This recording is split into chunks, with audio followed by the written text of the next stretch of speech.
preciosa palabra. Gloria al Señor Jesús. Vamos a estar en pie y vamos a orar en esta mañana para que el Señor Jesús sea hablándonos.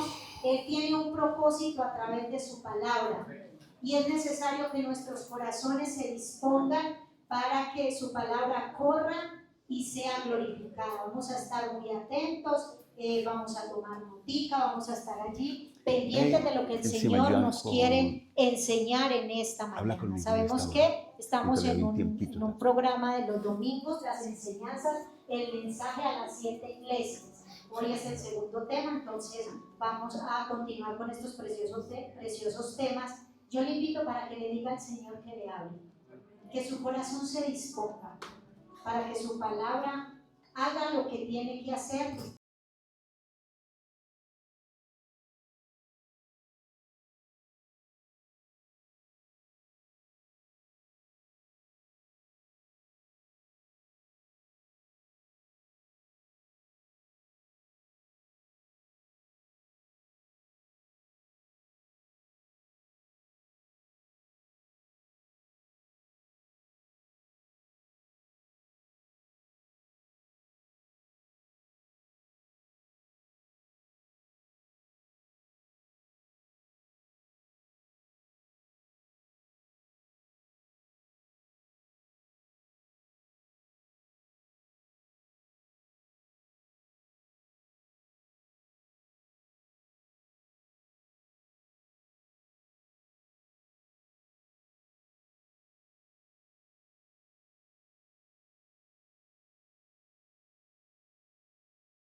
Transforme algo de cada uno de nosotros. Amén.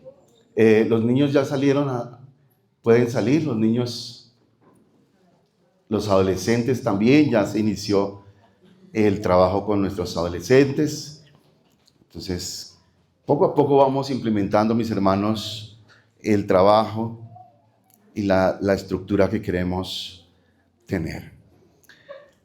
Retomamos entonces hoy el segundo mensaje a las 7 iglesias de Asia.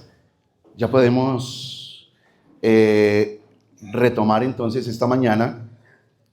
La iglesia primera que vimos fue, ¿alguien recuerda? Éfeso. Y hoy miraremos la iglesia de Esmirna. Amén. Todas estas cartas tienen dijimos que tenían como un protocolo, un orden que todas cumplen, que todas estas cartas, que todos estos mensajes cumplen un esquema, tienen unas partes específicas y ya la vimos con el mensaje a la iglesia en Éfeso. Dice, y escribe al ángel, quiere decir a quién va remitido, ¿no? A quién va dirigida esa carta. Escribe al ángel de la iglesia, ¿en dónde? En Esmirna. Entonces, no solamente para quién va, ya dijimos que ángel no era un ser espiritual que había en cada una de esas iglesias, sino que era ¿quién? El pastor, el mensajero, la persona encargada de transmitirle a la iglesia el mensaje. Escríbele al ángel o al mensajero de la iglesia en Esmirna. Y ese es el concepto entonces que vamos a hablar esta mañana. Esmirna, ustedes han visto unas novelas que se llaman, que son turcas. Elif, no la ven, ¿cierto? ¿Alguien tiene televisor? Esas novelas turcas, eso es Turquía. Allá, en todo ese sector, es que estaban ubicadas justamente estas iglesias. Nótese que no son iglesias ni en Jerusalén, ni en Israel, sino ya es lo que hoy se conoce como Turquía. Y en ese Asia antiguo estaban ubicadas esas iglesias. De hecho, Esmirna, hoy en día, si usted la va a buscar, no existe Esmirna, pero sí puede buscar en un mapa en Turquía, Izmir. Y en Izmir existe de pronto esa ciudad. Actualmente Izmir. Pero en su época era un lugar llamado Esmirna. No era la iglesia, porque a veces pensamos, ¿no? La iglesia de Éfeso. No, era la ubicación, como decir esta iglesia, la iglesia República de Canadá. Pero no nos llamamos así. Somos la iglesia Pentecostal Unida de Colombia, un Señor, una fe, un bautismo, ¿cierto? La iglesia que predica lo que la Biblia enseña. Personería Jurídica 1032 del Ministerio del Interior. Entonces, eso es de pronto ese dato bien interesante tenerlo en cuenta, que no es el nombre de la iglesia, sino la ubicación geográfica. La iglesia que está allá, la iglesia del Señor que está en Esmirna, o conocido hoy en día como Izmir. ¿Qué características tenía de pronto esa ciudad? También rica comercialmente, era un puerto.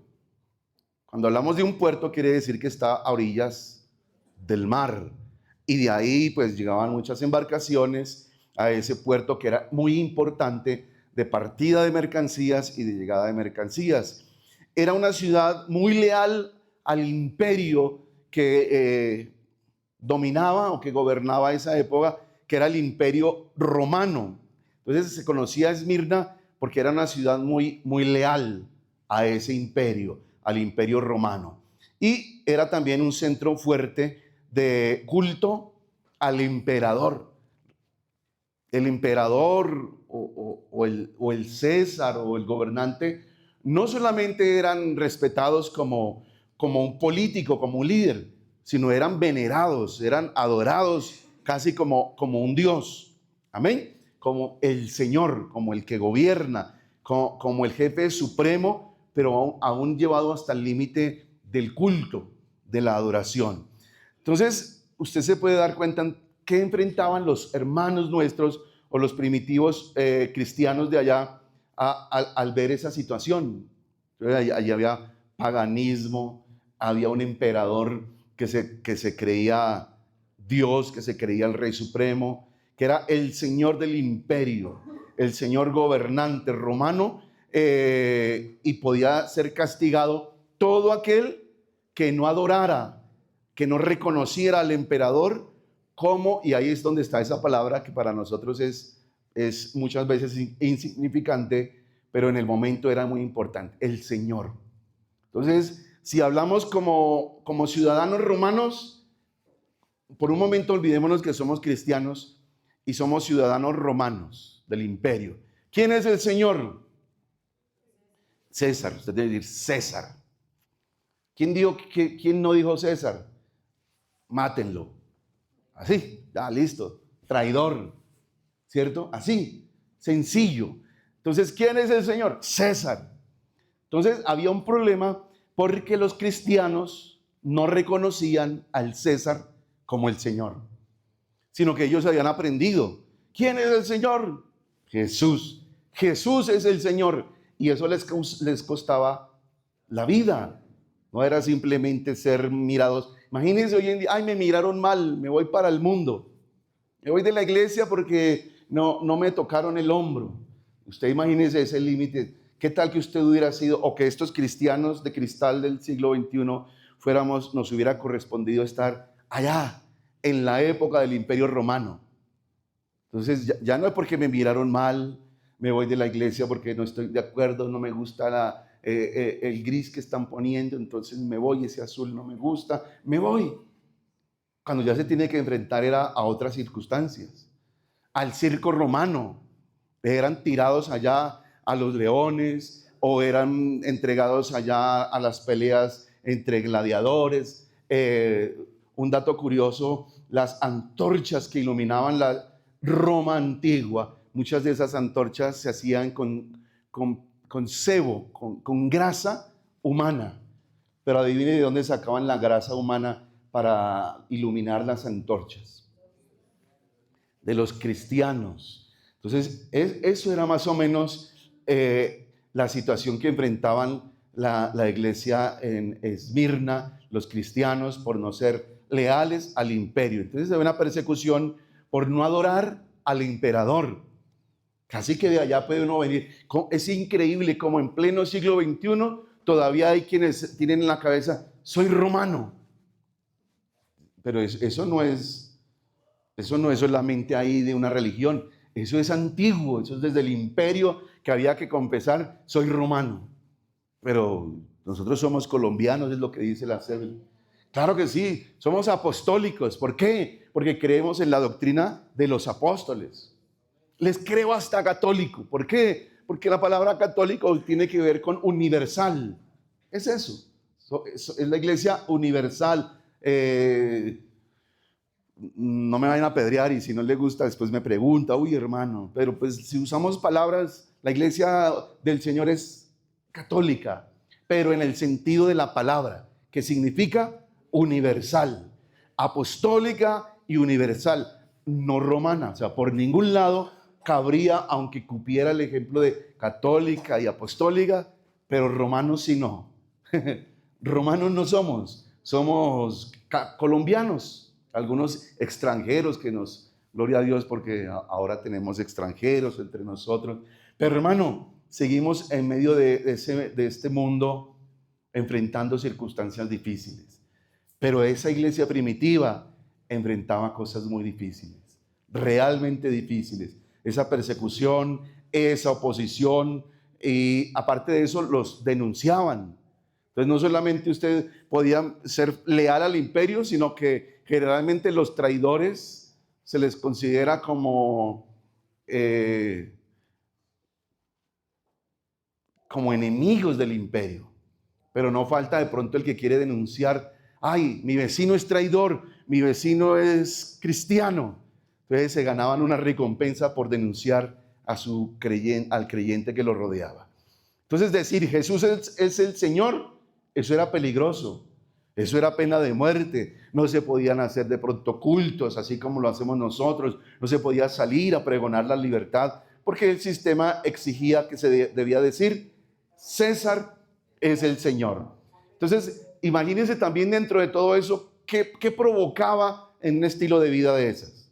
Pérdida del trabajo, porque en el trabajo no se podía permitir que hubiera un traidor al imperio, porque eso también se consideraba como traición. Rechazo social, los cristianos eran rechazados socialmente. Había prisión y en los casos extremos, pena de muerte para aquel que no llegase de pronto a convertirse, a volverse nuevamente a ser leal al imperio romano. Amén. Entonces, eso es lo primero que tenemos que decir. ¿Qué era ser cristiano en Esmirna? ¿Qué era ser cristiano en Esmirna? Y ahí, después de que identifica para quién es ese mensaje, a quién va dirigido, al ángel y a la iglesia que está en Esmirna. Ahora decimos, si ya decimos para quién va remitida, ¿ahora qué viene? El remitente. ¿Quién está dando ese mensaje? ¿Quién manda esa carta? Y ahora aquí se define. ¿Se acuerda que a la iglesia en Éfeso dijo el que tiene las 7 estrellas en su diestra, el que anda en medio de los 7 candeleros de oro dice? Pero ya dijimos, ¿por qué se identificaba así para esa iglesia? Ahora, para la iglesia de Esmirna se identifica como yo soy el primero y el postrero, el que estuvo muerto y vivió. Ya miraremos por qué se identifica. Y ya usted y yo sabemos quién es ese. El alfa y la omega, el primero y el último, el que estuvo muerto y vivió y resucitó. Él es el que está dando este mensaje. Entonces, cuando identificamos todo eso, para la iglesia de Éfeso, tenemos que entender justamente quién le está hablando. Aquel que era el enemigo del César, aquel que tenía el verdadero poder, es el que le está dando un mensaje a esa iglesia sufriente, a esa iglesia perseguida, a esa iglesia que está por allá, como enfrentando circunstancias bien difíciles. El primero y el postrero, el que estuvo muerto y vivió. Entonces les recuerda, ustedes pueden morir por lo que están viviendo. Ustedes están constantemente enfrentados a la muerte, pero acuérdense de algo, que yo estuve muerto y resucité. En lo que les está diciendo es, no le tengan miedo a la muerte, yo ya la vencí. Ustedes a quien adoran ya murió también, ya pagó un precio, ya lo mataron sus enemigos, pero volvió a la vida y resucitó. Entonces ustedes les está diciendo, ustedes no tengan miedo, el que los está guiando, el que les está hablando, ya conoció también lo que es morir, lo que es la muerte, pero vencí la muerte. Ustedes sigan adelante, no desmayen. En esa iglesia, en ese lugar, en Éfeso, en esa ciudad, había también, ya dijimos que en Éfeso había un altar, un templo muy grande, uno que se consideraba las 7 maravillas. Pero resulta, ¿se acuerda? A una diosa, Artemisa.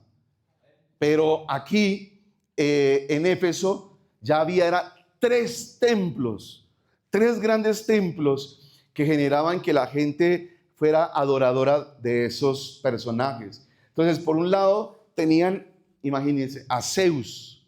Zeus, que para los griegos y romanos, pues ya viene a ser la máxima autoridad, el papá de los dioses, identificado muchas veces con un trueno, con un rayo, el papá de los dioses y de los mortales. Así se consideraba a ese dios Zeus.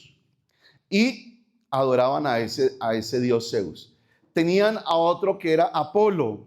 Ese Apolo decían que era el dios de la medicina, el dios de la iluminación, el dios de la profecía, es decir, del oráculo, de la adivinación y de la iluminación. Entonces, el dios de la verdad, Apolo, y había un templo para Apolo. Y había un personaje por aquí particular que se llamaba Afrodita. Afrodita entonces era una diosa de la inmoralidad, de la sexualidad, de la lujuria, y aún así ellos adoraban eso, a esa diosa Afrodita, la diosa de la sexualidad. Y había algo particular, imagínense el desenfreno y lo que ellos llamaban, que en ese mismo templo de Afrodita había sacerdotisas que ejercían, las sacerdotisas, ya les voy a decir por qué es importante, las sacerdotisas de Afrodita eran prostitutas. Entonces se podía ir al templo y era vergonzoso. Pasaba uno por el templo y lo que se veía ya era desenfreno sexual con las mismas sacerdotisas de Afrodita, mujeres que prestaban servicios sexuales ahí en el templo de Afrodita y se le rendía culto a Afrodita y estaban disponibles. Una característica de estas mujeres, de las sacerdotisas, ¿cómo conocía usted que había una sacerdotisa? Por su forma de vestir, pero más allá de su forma de vestir, eran mujeres que se rapaban el cabello. Eso es importante, que ya lo vamos a ver. ¿Por qué es importante? Pues porque imagínense que en ese ámbito, en ese ambiente, obviamente había gente que se convertía al evangelio y se convertían mujeres de esas a la iglesia. Entonces, ¿cómo comenzaban a llegar las sacerdotisas de Afrodita que venían a la iglesia cristiana, que venían al culto? Igual, así, calvas. Algunas no necesariamente calvas, pero sí rapadas, un pelo así corto, muy corto. Entonces se decía, si es calva esa mujer, es de dudosa reputación, pero se convirtió. Otras de pronto andaban con el pelo recortado, muy recortado, no despuntado, porque es que, sí, ya veo unas, como diría por ahí en el pueblo, unas hilachas y unas horquillas largas, feísimas, que no tienen nada que ver con el evangelio. O sea, cuidar el cabello no es malo. Cortarle las puntas no es malo. O sea, una cosa es ser calva y otra cosa es recortarse su cabello para que esté organizado, para que esté bonito. No sé de dónde sacan que no se puede despuntar. Bíblicamente no le veo, pero cada quien con sus temas y sus pensamientos. Y si tienen soporte bíblico, gloria a Dios. Si no lo hay, pues están creyendo simplemente algo sin ningún sustento. Entonces, en ese contexto, había mujeres también que eran sorprendidas en el adulterio. Y entonces la forma de castigar a esa mujer que había sido adúltera era también cortarle ese cabello, raparle ese cabello. Entonces eran expuestas a la vergüenza pública. En ese contexto había mujeres entonces cristianas o mujeres de muy buena reputación que usaban su velo y tenían un cabello largo. Entonces eso ya era indicio de una mujer honrada, honrosa, una mujer de muy buena reputación, que su cabello quiere decir que está bajo autoridad, ¿cierto? Que no ha sido deshonrada, que es una mujer respetada o una mujer respetuosa también. Entonces, ¿qué pasaba con el culto entonces? Porque en Corinto, la iglesia en Corinto, también fue de las más grandes religiones, el culto a Artemisa en Corinto. En Corinto fue el centro ya de ese culto a esa diosa. Entonces también tenían las mismas prácticas, pero en Corinto también esas mujeres sacerdotisas, gloria a Dios, que se convertían y comenzaron a llegar a la iglesia. Entonces, ¿qué hace Pablo? Pablo no comienza a escribir cosas insignificantes. ¿Cuánto tiene que medir la uña para ser santa? No, Pablo no está hablando de cosas tan banales, pero sí había un tema importante. Y el tema importante era ese: se están convirtiendo sacerdotisas. Hay mujeres que están viniendo a la iglesia. Entonces usted imagínese que usted viene también por primera vez y ve 3, 4 mujeres calvas aquí en la iglesia. ¿Usted qué cree? Aquí esto es igual que el templo de Artemisa. También hay mujeres que prestan sus servicios. Entonces Pablo viene a decir: ven, un momento, ya somos nuevas criaturas. Entonces aquí hay unas mujeres que son de honra y otras pues que también, pero pues hay un problema, que se convirtieron pero no les ha crecido el cabello. Entonces, ¿qué hacemos con las hermanas que se convirtieron y que tenían una profesión, una labor, pero que ya ahora no, pero su cabello qué hace? Entonces Pablo les dice: fácil, en vez de cabello, usen velo, pónganse en el velo, y eso demuestra que hay una autoridad, que hay un cambio, que ustedes ya son respetuosas. Entonces, básicamente eso es lo que está diciendo Pablo. Porque a las demás, y las demás, ¿por qué no usan velo? No, porque las demás ya tienen cabello. En vez de velo, les es dado el cabello.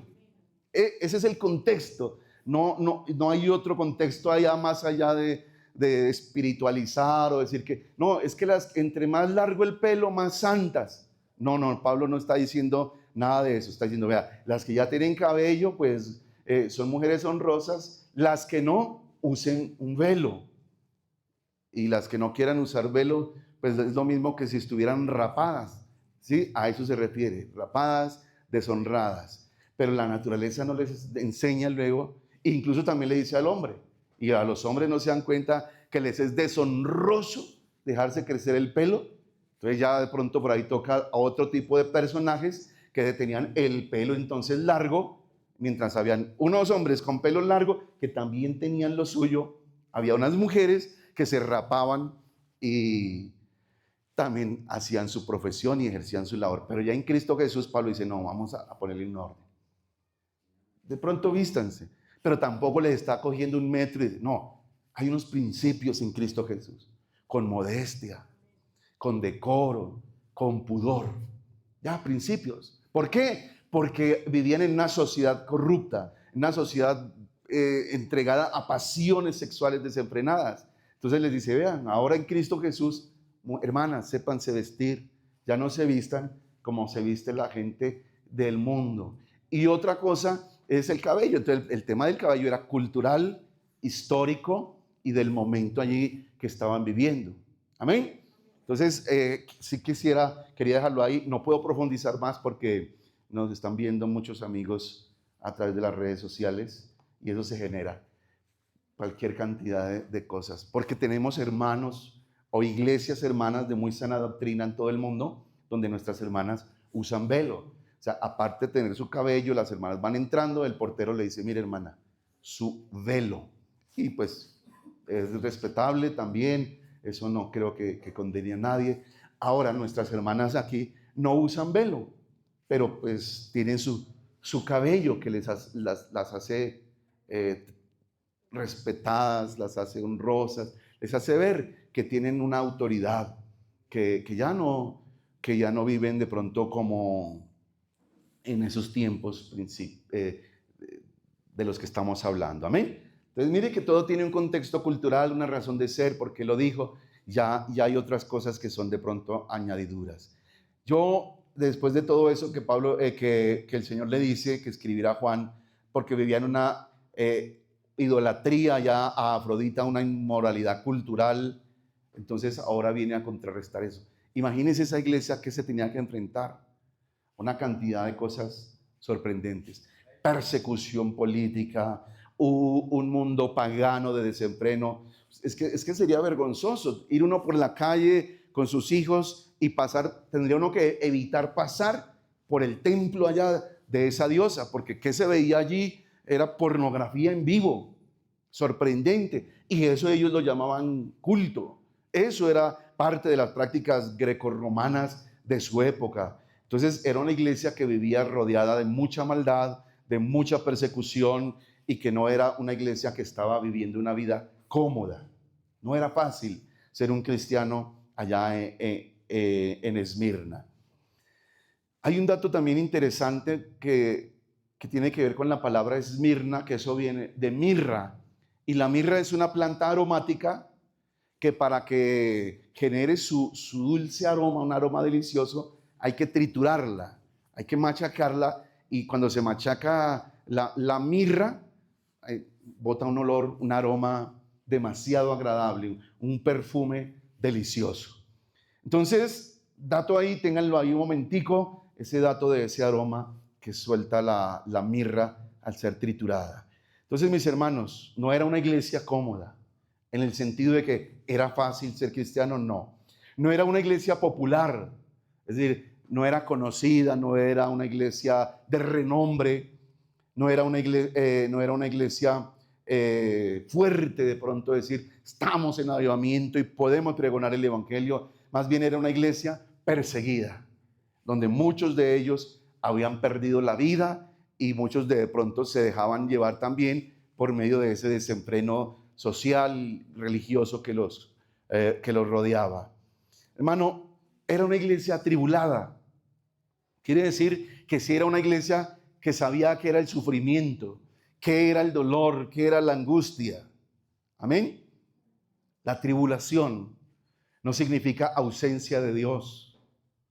¿Cuántos de nosotros pasamos por momentos de dificultad, de adversidad? Pero eso no significa que Dios no está.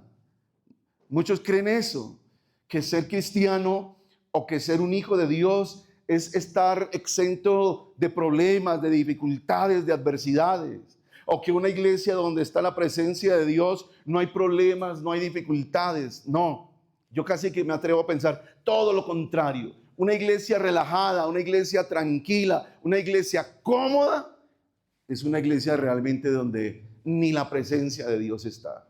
Pero hermano, donde hay esa fe, esa fidelidad a Dios, esa lealtad a su palabra, hermano, algo tiene que suceder. Alguien se tiene que incomodar.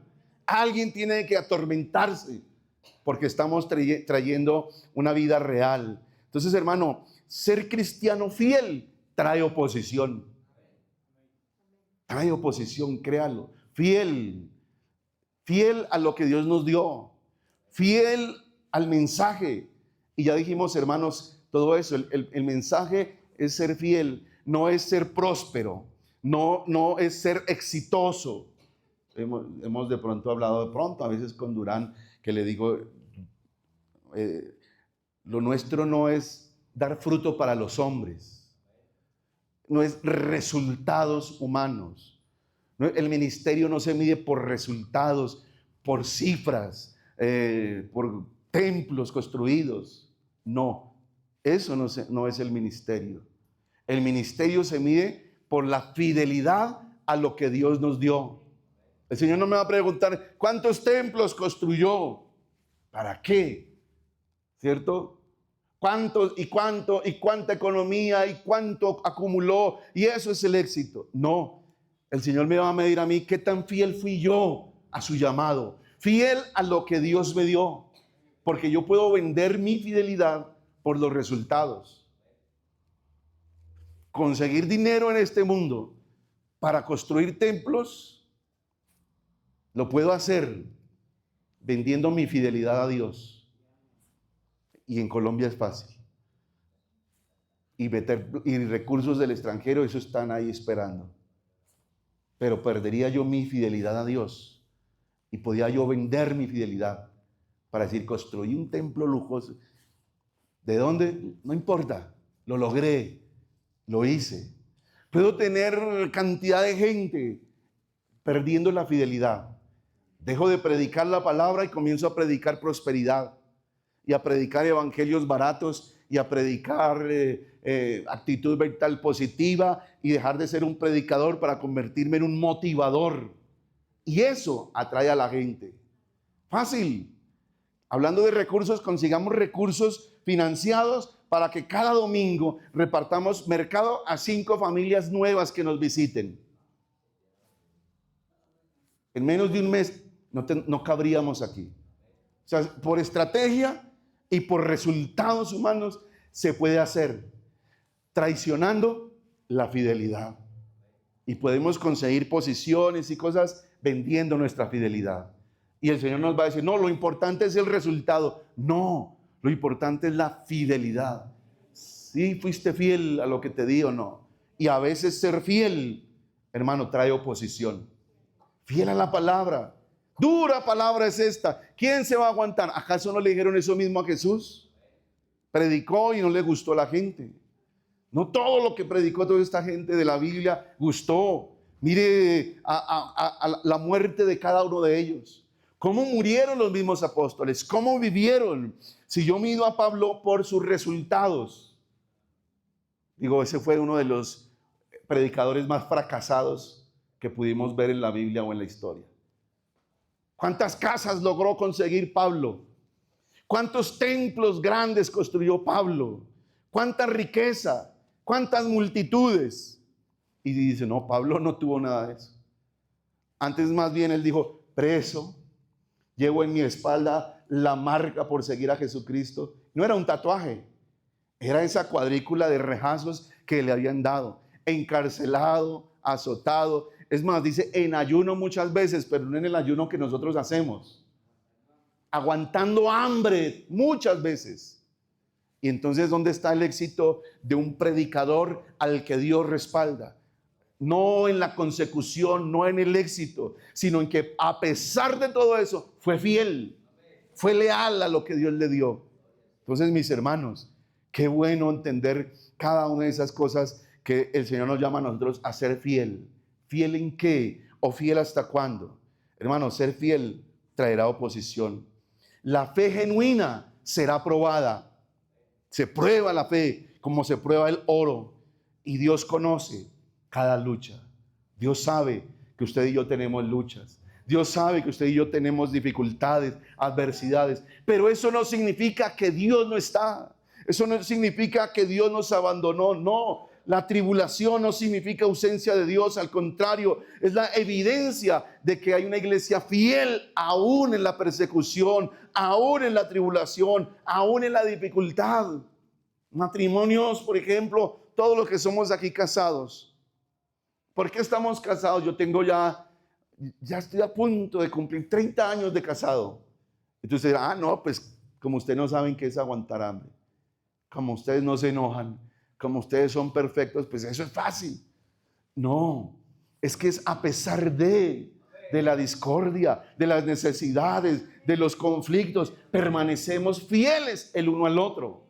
Y ser fiel no es no tener problemas, ser fiel no es no tener dificultades, ser fiel es que a pesar de todo eso, permanecemos.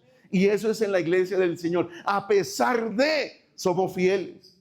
¿Acaso por eso no lo dijo Pablo? Y ahí está de pronto esa contradicción entre los motivadores. Diga conmigo, todo lo puedo en Cristo. Y usted es un ganador. Este año será el año de la prosperidad. ¿Por qué? Porque todo lo puedo en Cristo que me fortalece. ¿Cuántos quieren tener casa este año? Díganlo que sí. ¿Por qué? Porque todo lo puedo en Cristo que me fortalece. Digo, no, ese no es el texto. El texto es que Pablo viene hablando de adversidades, de dificultades, de prisión.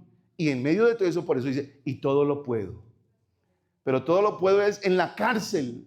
Todo lo puedo cuando aguanto hambre. Todo lo puedo cuando soy perseguido. ¿Por qué?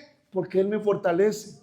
Me fortalece no para conseguir riquezas, no. Me fortalece cuando aguanto hambre. Él me da la fuerza para seguir adelante y y dependiendo de Él en cada momento, en cada adversidad. Aleluya. Entonces, el Señor dice, yo conozco tus obras y tu tribulación, el que conoce nuestras obras. ¿Se acuerda que lo primero que el Señor ve en este proceso es, bueno, a quién va remitida, a quién la remite, y viene la exaltación de las cosas buenas? Porque ese es el Señor. El Señor, antes de ver lo malo, lo negativo, ¿qué ve? Ve lo bueno, resalta lo bueno en cada una de estas iglesias. Qué bueno que aprendiéramos del Señor justamente esto. A ver lo bueno primero, no a ver lo malo, no a ver lo negativo, sino vea lo bueno. Amén. Si me hago entender, usted vea que en todo hay algo bueno, que en el día lluvioso diga gloria a Dios por la lluvia. Gloria a Dios por la lluvia. ¿Qué sería de nosotros sin la lluvia? Claro, que la gente va y construye las riberas de los ríos y después viene el río y hace lo que hace cualquier río. Y se crece como durante miles y miles de años los ríos se han crecido. Entonces usted cree que es una desgracia. Pero no, la desgracia es construir donde no hay que construir, invadir donde no hay que invadir. Pero la naturaleza sigue su rumbo. Entonces uno dice, gloria a Dios porque Él riega las plantas. Porque por la lluvia, hermano, muchos campesinos pueden tener de pronto sus cosechas y usted y yo podemos comer papa, porque gracias a que hubo lluvia, gracias a que el día no siempre es soleado. Amén. Yo conozco tus obras y tu tribulación. Y dice aquí, y tu pobreza. Entonces, ¿cómo era esa iglesia? Estoy seguro que no era una iglesia lujosa, no era una iglesia, imagínense, porque estaba, si vemos el contexto, hermanos llenos llenos de hermanos sin trabajo. ¿Por qué no tenían trabajo? Por seguir a Cristo, porque no podían enfrentarse allá a un pueblo que los perseguía, que los relegaba, por no reconocer que el César era el Señor, sino que decían, no, Jesucristo es el Señor. Entonces, eso seguramente haría que fuese una iglesia con necesidades. Yo conozco tus obras y tu tribulación, tu pobreza, pero hay un énfasis ahí, hay un paréntesis, aunque eres rica, pero tú eres rico. Entonces ahí uno dice, ¿pero en qué? Y dice, y la blasfemia de los que se dicen ser judíos y no lo son, sino sinagoga de Satanás.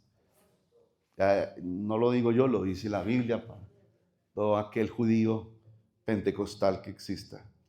Entonces, mis hermanos, blasfemia de los que se dicen ser judíos y no lo son, sino al contrario, son sinagoga de Satanás. No temas en nada lo que vas a padecer. He aquí el diablo echará a algunos de vosotros en la cárcel. Imagínense ahí la profecía, imagínense ahí lo que el Señor les está diciendo. Algunos de vosotros los echarán en la cárcel. ¿Pero para qué? Para que seáis probados y tendréis tribulación por 10 días.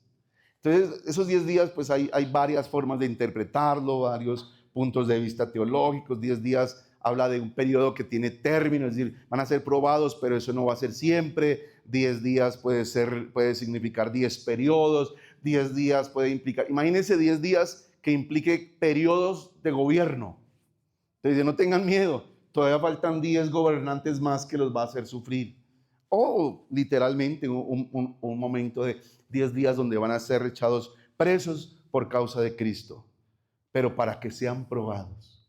Hermanos, las dificultades no siempre implican castigo de Dios. Muchas veces es que nuestra fe tiene que ser probada, pero no con tonterías. Uy, qué día tan malo, yo quería galletas y el Señor me regaló fue pan.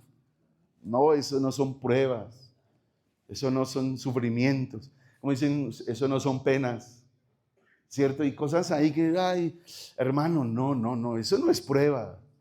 Yo no sé usted en qué ha sido probado, pero hemos sido probados muchos de nosotros, hermano, y hemos resistido la prueba, la dificultad.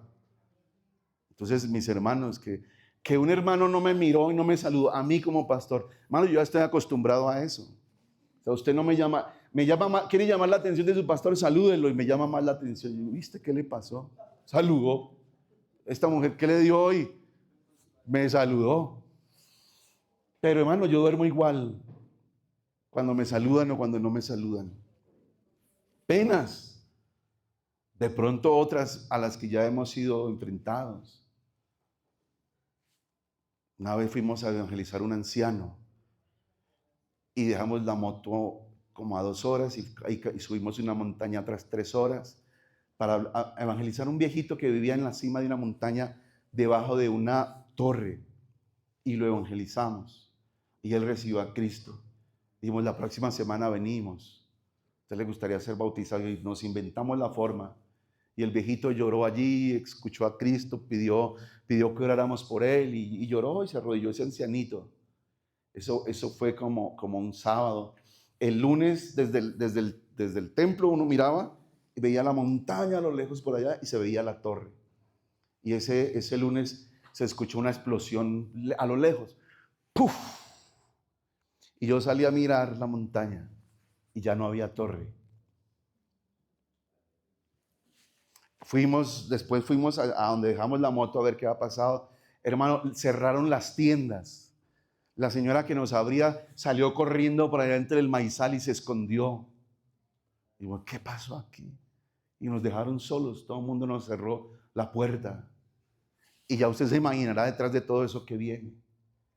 Otro día llegamos a visitar, se llamaba Chuchito, el hombre, una familia que estábamos evangelizando. 2 horas en Cicla, llegué con un hermano y llamé, hermano Chucho, allá desde el broche. Y timbré y no salió Chucho. Cuando fueron saliendo fue unos hombres con fusiles y nos miramos el uno al otro y nos dijeron, entren. Ya. Lo dice, hasta aquí llegamos. Sigan. Y entramos y eran más de 30 jovencitos allí, todos tomando posesión de esa finca con armas. Y dijeron, sigan a la cocina, que allá está Chucho. Y teníamos al hermano Chucho, la esposita y las dos niñas sentadas en la cocina allí. Y sigan ustedes y se sientan allá. Y que el hermano Chucho, pues hagamos lo que tenemos que hacer. Es más, mientras yo miraba hacia afuera a ver si pasaba alguien, pasaba gente en carros que eran de otro bando y ya me habían visto a mí. Entonces, por algún lado, si salgo vivo, van a decir, es de ellos. Entonces nos sentamos allí, dijimos, hermano Chucho, comencemos, vinimos a adorar a Dios, adorémoslo. Y allí, con lágrimas en nuestros ojos, comenzamos a adorar a Dios, esperando lo que fuera. Pero se sintió la presencia de Dios. Les dije, tranquilos, Dios está con nosotros, cantemos. Comenzamos a cantar y yo de pronto miraba así, como la mayoría ahora aquí. Y le dije, Señor, ayúdanos. Pero ya me puse a mirar y ya no había gente alrededor. Miré luego hacia afuera y los vi que estaban yéndose hacia la montaña, todos subiendo la montaña. Y el hermano Chucho, yo me voy, pero yo por aquí no vuelvo. Me dijo, no se preocupe, pastor, yo también mañana me voy temprano. Y él me escribió una carta, esa cartica la guardo por allí. Y cada vez que uno la lee, le conmueve el corazón. Por pruebas, por dificultades. Un joven bautizado por allí se le ocurrió hacer cosas. Y por ahí, por esos mismos lados, lo cogieron. Y él tenía un niño de 15 años, también un adolescente. Y le dijeron al niño, váyase corriendo que su papá tiene una deuda que pagar aquí. Y le dijeron, váyase. Y cogieron y masacraron ahí a ese joven bautizado. Y claro, el niño cuando volteó a mirar, papá, y salió corriendo allá a gritar de su papá. Y al niño también lo cogieron y lo masacraron. Hijos de una hermana. Al otro día yo mismo ayudando a cargar allá en un pueblo, sabiendo que había gente que me estaba mirando. Y yo mismo ayudando a cargar el cajón de ese muchacho. Y pudiéramos seguir contando, hermano, historias de lo que usted cree que, por eso le digo, usted cree que a mí, porque alguien no me saluda, voy a trasnocharme. Cuando hemos vivido cosas muy terribles, cosas difíciles. No solamente allá, aquí en Bogotá también tenemos que contar cosas terribles, cosas difíciles. Teníamos una piaña que tenía la pata torcida de un balazo que le habían dado. Se metían al culto a darse puñal y yo me ponía entre ellos. O sea, una cantidad de cosas de historia que uno lleva, que uno ha vivido. Sin contar de pronto eso, enfermo muchas veces, con necesidades muchas veces. ¿Cuántas veces habrán llegado a cortar la luz, cortar el agua? No hay para el arriendo, no hay para muchas cosas, hermano. Pruebas. Pero no es, uno, uy, no, yo me equivoqué. Debe ser que Dios me abandonó. No, uno sabe que somos fieles. Aunque no haya para comer, aunque no haya para vestir, aunque haya pruebas, aunque haya amenazas, aunque haya dificultades, aunque haya persecución, hermanos, somos fieles al Señor, fieles al Señor. Y lo interesante es que dice ahí, yo conozco tus obras y tu tribulación.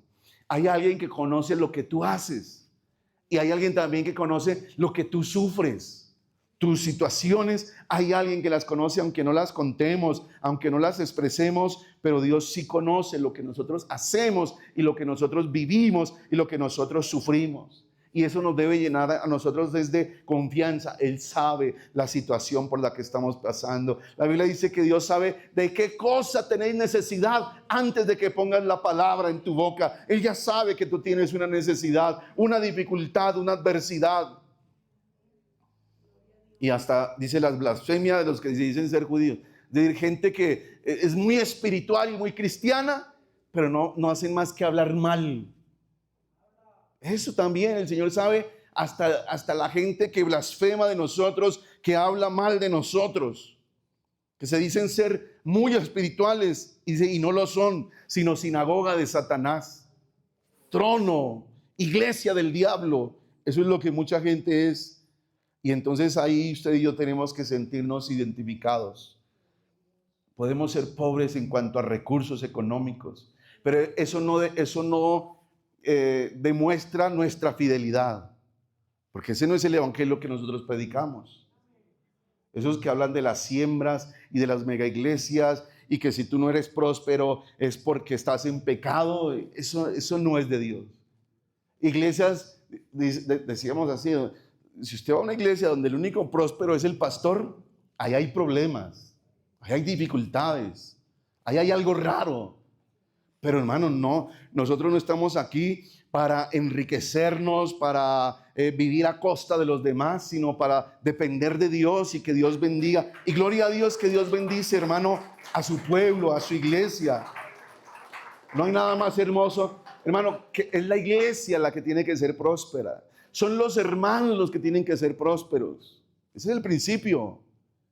Hermano, si la iglesia es más próspera que el pastor, gloria a Dios. ¿Por qué? Pues porque no va a faltar nada. Y es lo que yo quiero, hermanos, prosperados. No que yo prospere, sino que prospere la iglesia. Pablo le decía a Timoteo, Timoteo, ayúdame a orar para que Dios me prospere. No, amado, yo deseo que tú seas prosperado en todas las cosas. Ese es nuestro deseo, que la iglesia prospere, que tú prosperes, que tu familia prospere. Pero si no, no importa. Lo importante es que Cristo reine en nuestros corazones. Porque el evangelio no consiste en pan, en comida y en bebida. Eso no es el evangelio. El evangelio no consiste en riquezas humanas, en la consecución de bienes humanos, sino más bien en que Él murió en la cruz del Calvario por nuestros pecados. Esa iglesia, aunque era materialmente pobre, pero eres rica. Rica porque eres fiel, porque eres leal, porque tienes la gloria de Dios contigo, porque en medio de un mundo pagano vives en fidelidad. No temas en nada, dice, lo que vas a padecer. Entonces, esa es la palabra de ánimo, no tengas miedo, no temas. ¿Por qué razón habrá en nosotros el deseo de no tener miedo? Y usted lo comienza a leer desde Génesis hasta Apocalipsis, siempre es un Dios que nos dice, no tengas miedo, no temas, no desmayes. Más de 300 versículos de diferente contexto donde Dios dice, no temas. Josué, te mando que te esfuerces y que seas valiente. La palabra de Dios en el Nuevo Testamento no nos ha dado Dios espíritu de cobardía, sino de amor, de dominio propio, de poder. Y nosotros no somos de los que retroceden para perdición, sino de los que avanzan para preservación del alma. Hermanos, en medio de este mundo puede haber pobreza, necesidad, enfermedad, cosas materiales que pueden hacer falta. Pero mientras seamos ricos espiritualmente, estamos bien. Lo demás es ganancia. Lo demás es añadidura. No se hagan tesoros donde el óxido y la polilla corrompen, porque donde esté tu corazón, allí está tu tesoro. Háganse tesoros en el reino de los cielos, donde los ladrones no pueden robar nada, donde el óxido no corrompe nada, donde la polilla no destruye nada. Hermano, una iglesia puede tener poco presupuesto, pocos recursos y hasta poca influencia. Pero si tienes santidad, oración, fidelidad, es rica delante de Dios. ¿De qué nos sirve ser ricos delante de los hombres y pobres delante de Dios? Es preferible al contrario, ser pobres delante de los hombres, pero delante del Señor ricos. Una iglesia que el Señor se mueve en medio de las alabanzas de este pueblo. Una iglesia donde está el Espíritu de Dios y allí en esta iglesia es donde hay libertad. Que usted no crea, hermano, que ay, vea cómo Dios respalda a fulano. ¿Por qué? Porque,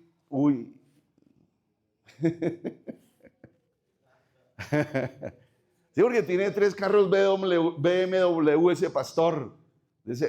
¿Y usted cree que esos 3 carros BMW quieren decir que ese pastor es muy santo delante de Dios? Eso no mide nada. Que hay una multitud de gente, eso no mide nada. Eso hay que ver factores geográficos. Hermano, hay iglesias que crecen solas aunque el pastor esté en pecado. Eso no es un secreto. Y son grandes. Pero póngale cualquiera que la iglesia va a seguir creciendo. Y el lugar no, mucha gente ha caído. De cualquier lugar donde lo pongan. Entonces, no es el lugar el que determina yo soy. Ni siquiera el sermón. Y que ese hombre, hermano, ser usado por Dios no es generar a través de un sermón por allá un impacto emocional del momento. ¿Sabe dónde Dios usa realmente al pastor? No donde lo invitan, sino donde Dios lo puso. Y a veces, por ser tan invitado, y da gloria a Dios por eso, pero pues, ese soy yo. Por ser tan invitado, descuida donde Dios lo puso. Entonces, ¿cómo es posible que Dios me pone a mí en una iglesia y por estar predicando por allá en Morro Pelado, en el Gran Avivamiento, y cómo Dios lo usó? Hay una iglesia que se está acabando porque no tiene pastor, porque su pastor vive de invitación en invitación, usado en todo lado, menos en el lugar donde Dios lo puso. Entonces tenemos que aprender a decir, hermano, ¿qué será realmente el propósito de Dios? ¿Que el pastor sea famoso ante los hombres o simplemente que más bien sea usado por Dios, aunque sea un X, un cualquiera? Porque la gloria de Dios no es para que yo brille, para que yo crezca. Es necesario, al contrario, que nosotros menguemos para que Él crezca. Pues claro, habrá gente que saca pecho diciendo, mi pastor es el superapóstol fulano de tal, me voy para allá. Bueno, gloria a Dios. Pero que esta iglesia que diga, no, en cambio, mi pastor es el pastor de los pastores, el rey de reyes y señor de señores, el todopoderoso. Él es nuestro pastor. Jehová es mi pastor y si Él es mi pastor, a mí nada me falta. Somos ricos delante de Dios. Hermano, cuando dice que tendréis prueba, tribulación por 10 días, implica de todas formas límite, que la prueba se acaba, que la prueba tiene un límite, que Dios permite la prueba, pero esa prueba tiene un límite, tiene un fin. Hermano, el enemigo no decide cuándo es el fin, lo decide Dios. Lo decide Dios cuando Él nos llama, cuando se acaba la prueba. Todo eso lo decide Dios. Cuando Dios se glorificará en tu vida, eso lo define Dios. La prueba no es eterna, créalo. La prueba no es eterna. Y en últimas, por ahí hay un dicho que dice, no hay mal que dure 100 años, ni cuerpo que lo resista. Es decir, tarde o temprano o nos morimos o el problema se acaba y ya. Pero hermano, la prueba no es eterna. El dolor, créame, la enfermedad, el sufrimiento tiene fecha de vencimiento. Créame que ese problema se va a acabar. Esa dificultad tiene fecha de caducidad, se va a acabar. No es para siempre. Muchas cosas se acabarán, pero la presencia de Dios nunca se va a acabar. La gloria de Dios seguirá contigo en todo momento. Dios controla todo. Dios controla hasta la duración, pero hay 10 días para ellos. Es decir, Él determina cuánto tiempo. Y les dice, no teman, no teman. Santiago dice, bienaventurado el varón que soporta la prueba, porque cuando haya resistido todo, recibirá la corona de vida que Dios mismo le dará. Hermano, aquí hay un llamado, y es un llamado a la fidelidad. No temas. Yo te daré, dice, sé fiel hasta la muerte. Sé fiel hasta la muerte. Él no dice, sé fiel hasta que te canses. Sé fiel hasta que estés contento mientras estés contento. Sé fiel hasta que te critiquen. Sé fiel hasta que te ignoren. Sé fiel hasta que te saluden. Sé fiel mientras haya plata en el bolsillo. Sé fiel mientras haya salud. No, aquí se le está hablando a una iglesia diferente. Sé fiel hasta la muerte. Hasta la muerte. Hermano, había tanta gente allá que llegaron a amar tanto esa verdad que comenzaron a hablarse de los mártires. Los mártires eran esas personas. Es más, posiblemente el obispo o el pastor o el líder de esta iglesia de Esmirna viene a llamarse Policarpo, pero fue un hombre al que mataron, al que realmente murió por allá en el año 150 por la persecución. Le costó la vida al ángel del Señor en esa iglesia. Y fue fiel, pero no fue fiel mientras lo movían o mientras duraba la dificultad. Fue fiel hasta el día en que murió. Fue fiel. Y mucha gente decía, yo también quiero ser fiel. Y se iban a las plazas públicas y gritaban, Jesucristo es el Señor. Entonces llamaban los mártires ofrecidos. Y entonces la iglesia, no, espera un momentico. Esto no se trata tampoco de que salgan y los maten. No, hay que ser sabio. Entonces decían, no, si usted fue y se regaló como mártir, eso no tiene ninguna virtud. Sea prudente, escóndase. Pero ya si lo capturan y si lo matan, gloria a Dios, porque no fue usted que se ofreció, sino que por causa de Cristo fue perseguido y fue encadenado y fue tirado de pronto por allá en la plaza pública para morir. Entonces, claro, le decían, no. Imagínense la fidelidad de esa gente, que estaban dispuestos a exhibirse para que los mataran públicamente por causa de Cristo. Y muchos murieron así. Otros los obligaban a renegar. Digan simplemente que el César es el Señor y vivirá. Y para usted puede decir fácil, pero si usted como padre de familia no solamente lo cogen a usted, lo toman a usted, sino a su esposa. Y pegámosle, usted tiene 5 niños pequeñitos. A sus niños también. Los vamos a matar. Se muere toda la familia por causa de lo que el padre de familia diga aquí ahora. ¿Quién es el Señor? Y usted imagínese empezando por los pequeños. Que el padre sea el que diga, por causa de mi fe, a mis niños los van a matar. Y había veces donde lo que se hacía era un hoyo grande. Y allí los metían a todos. Y comenzaban a meter tierra. Digan. Muchos de ellos lo que hacían era tomarse en sus manos y morir por Cristo. Incluso hay unas palabras que no recuerdo su autoría, de un hombre que estaba dispuesto a decir, voy a renegar de mi fe para que dejen vivir a mis niños. Y uno de esos niños murió y dijo, papá, no. Porque si morimos aquí, un día juntos nos vamos a encontrar en la patria celestial. Pero si tú reniegas, no te vamos a ver jamás. Papá, no reniegues. Y se tomaban de las manos y comenzaban a adorar allá al que vive por los siglos, al que reina, al que es digno, al Cordero sea la gloria. Mientras eran enterrados allá vivos, había familias enteras que eran fieles a Jesús hasta la muerte. Aleluya. Hasta la muerte. La fidelidad no depende, hermano, de las circunstancias. Depende del compromiso que tengamos con Dios.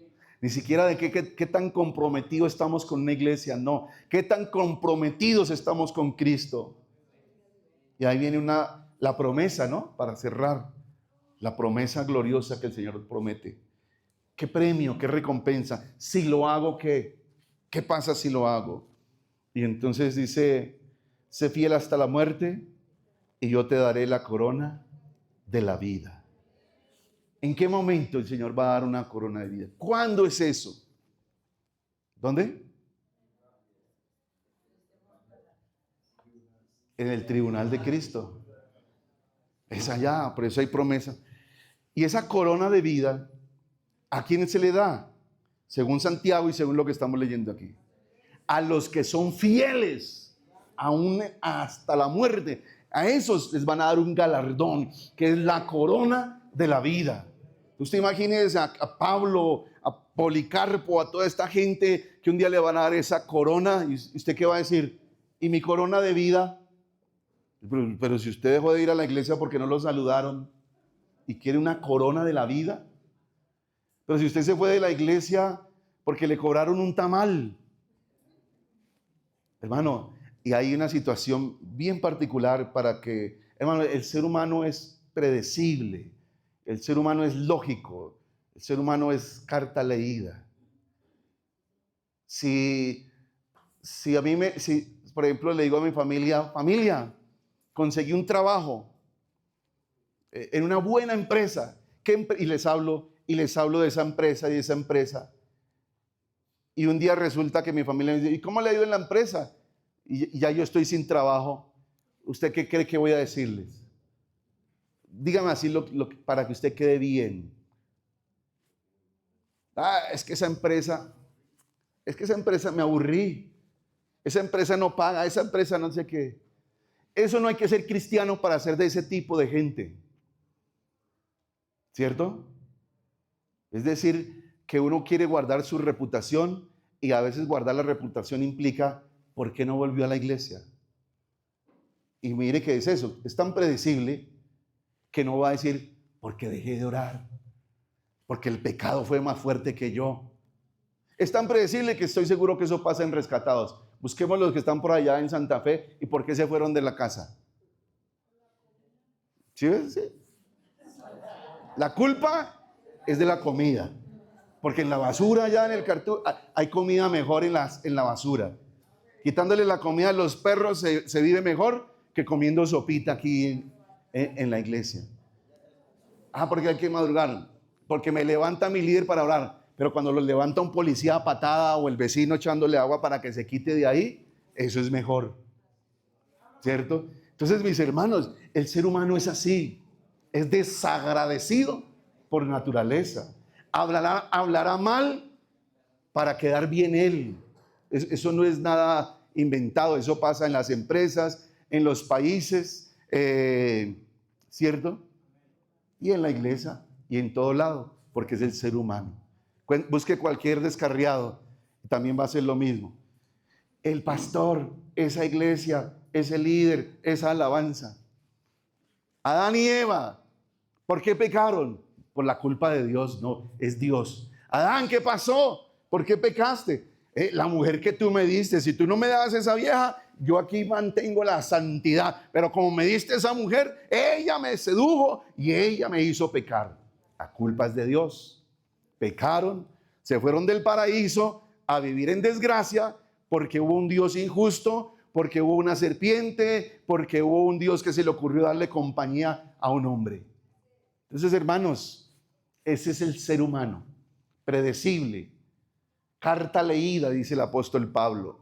Entonces, mis hermanos, usted no va a encontrar a alguien que me fui por cobarde, me fui porque soy traicionero, me fui porque soy desleal, desagradecido, me fui porque no tengo comunión con Dios, me fui porque soy orgulloso. Usted no lo va a encontrar esa. Y si lo encuentra seguramente arrodillado a los pies de Cristo diciendo, estoy dispuesto a pedir perdón.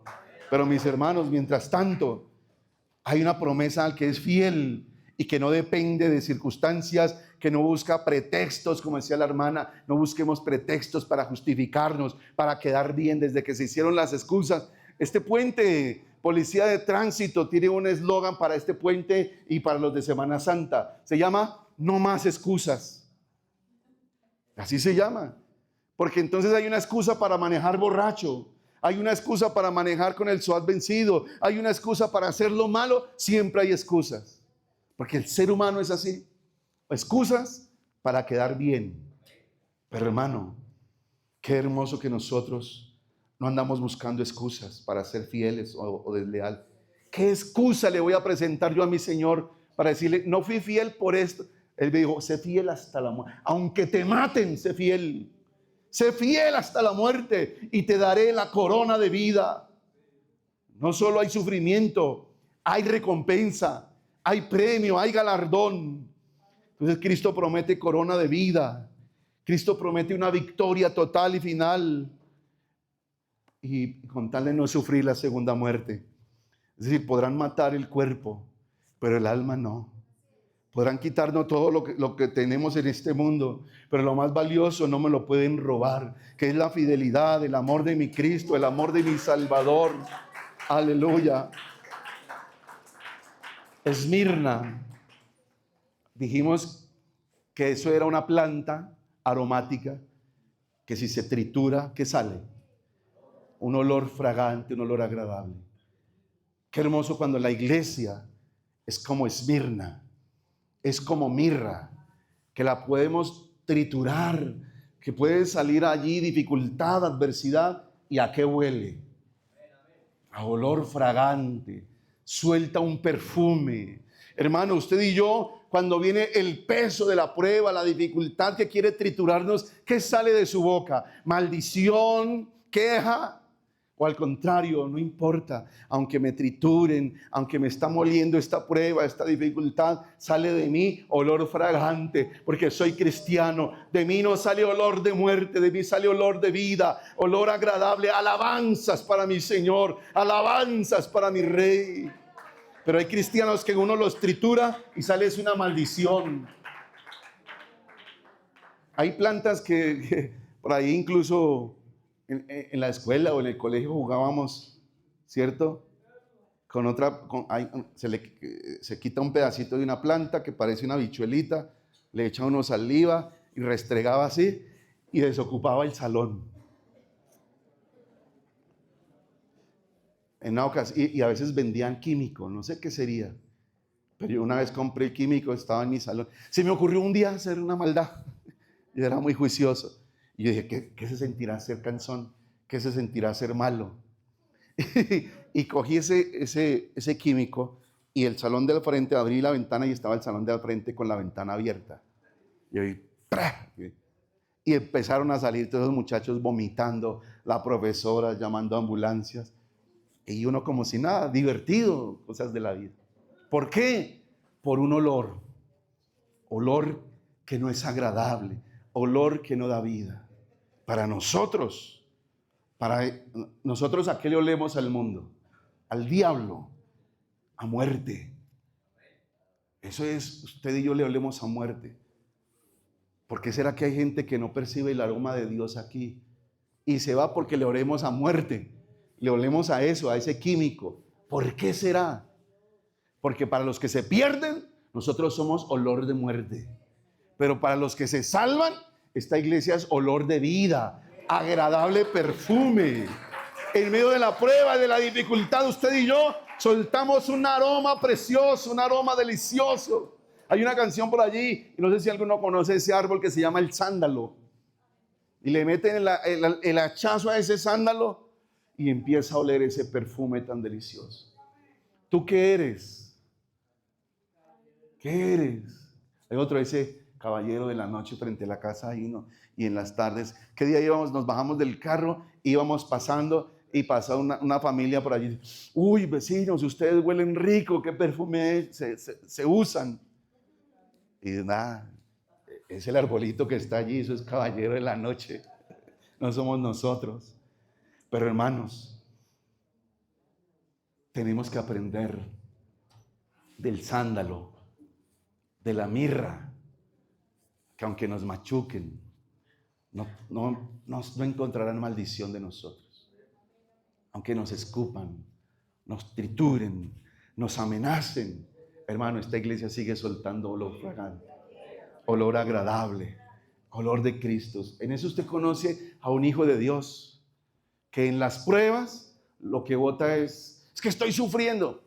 Pues uno ve que suelta cuando está sufriendo, que sale de su boca cuando no está de acuerdo, cuando le dicen no, ¿cierto?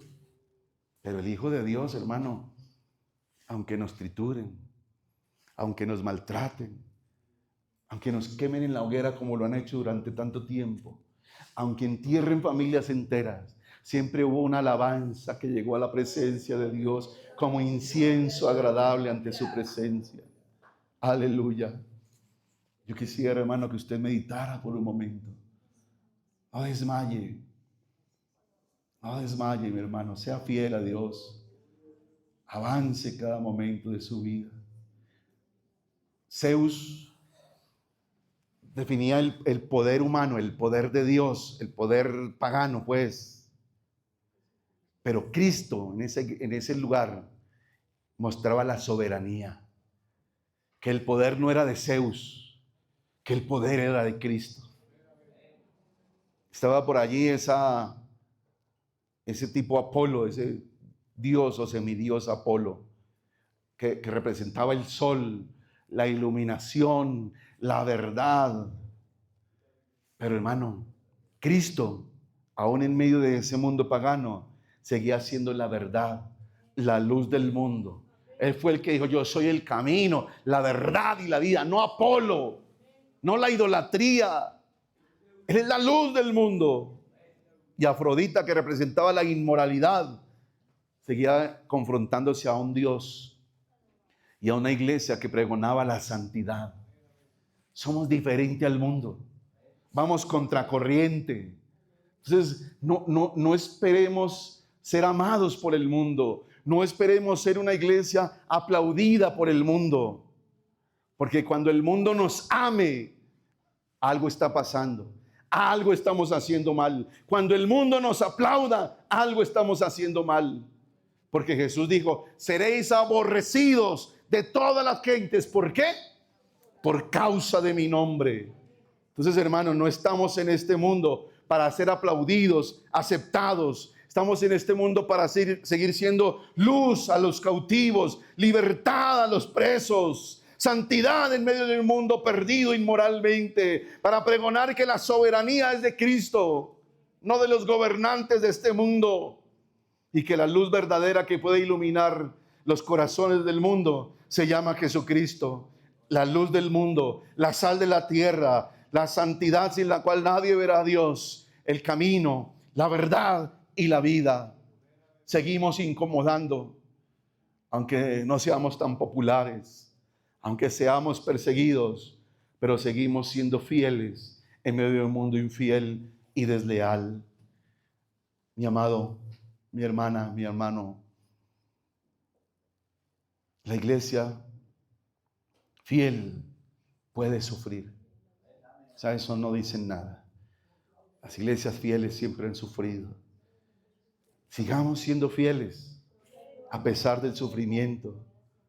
La iglesia puede ser rica para con Dios, así para los hombres no seamos aplaudidos.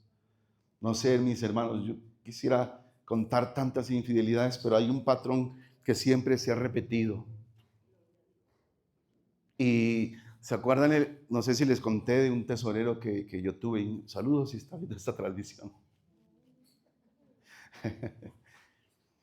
Si yo me voy, usted se muere de hambre. Hermano, tranquilo, no se preocupe. Que el que me llamó me sustenta, me cuida. Y siempre ha habido, no sé, siempre han aparecido ricos donde hemos estado. Para decir, pastor, desde atrás me hacen así. Tranquilo. Y entonces sigue uno predicando lo mismo y ya no les gusta. Pastor, recuerde que usted tiene que hacer aquello. Haga esto. Nombre a fulano. Quite allí. No, hermano. Palabra. Hasta dice, pastor, ¿sabe qué? Yo me voy. Tranquilo, hermanos. Que el que nos llamó nos seguirá bendiciendo. Que esta iglesia no está aquí por hombres ni sostenida por hombres, sino por aquel que la compró a precio de sangre. Y si nos toca morirnos de hambre, nos morimos felices, pero alabando y glorificando al Dios que vive y que reina por los siglos de los siglos. La fidelidad en la prueba produce una corona de gloria muy hermosa. Vamos a estar en pie, mis hermanos. Sé fiel. Yo no sé cuál es tu prueba, tu tribulación, tu dificultad, tu adversidad en esta mañana. Pero eso no significa que Dios te abandonó, que Dios te dio la espalda. Muchachos de la fundación, no es fácil. Yo sé que no es fácil. Pero ustedes sigan luchando, que tarde o temprano vendrá la recompensa, el poder de Dios a aquellos que lograron vencer no con sus fuerzas, sino con el poder del Espíritu Santo y rompieron esas cadenas que el ser humano nunca pudo romper. No desmayen. Hermano que estás enfermo, hermana que estás enferma. ¿Cuántas veces le has dicho al Señor, Señor, sáname, Señor, sáname? Pero seguramente esta mañana el Señor le dice como a Pablo, bástate mi gracia. Alégrate solamente en lo que yo he hecho por ti. Sigue adelante, no desmayes. Tú no eres fiel porque recibas un milagro o no. Tú no eres fiel porque haya plata en tu bolsillo o no. Tú no eres fiel por una respuesta. Tú eres fiel porque amas a Dios con todo tu ser, con toda tu alma, con toda tu mente, y lo amas más allá de las circunstancias, más allá de la muerte lo amamos. Hermanos, si tendremos que partir, Él nos guiará mucho más allá de la muerte. Aún más allá lo alabaremos y lo glorificaremos. Hermano, sé fiel. Hermana, sé fiel. Avanza, tu fidelidad no dependa de cosas temporales y momentáneas. Yo no sé si hay alguien que quiera venir a este altar y decirle: Señor, no te prometo fidelidad, te pido fuerzas para serte fiel en la dificultad, en la adversidad, en la necesidad, en el peligro, en la adversidad. Dame las fuerzas para yo poder decir como Pablo: todo lo puedo. Yo puedo seguir adelante porque eres tú, solamente tú, quien me da las fuerzas para seguir adelante sin desmayar. No desmayes. Mire, el Señor le dice 10 días. Quiere decir, hermano, tarde o temprano esta prueba se acabará. Esta dificultad no dura para siempre, pero viene la recompensa. Viene el poder de Dios, viene la ayuda en camino. No desmayes. Falta poco para tu galardón.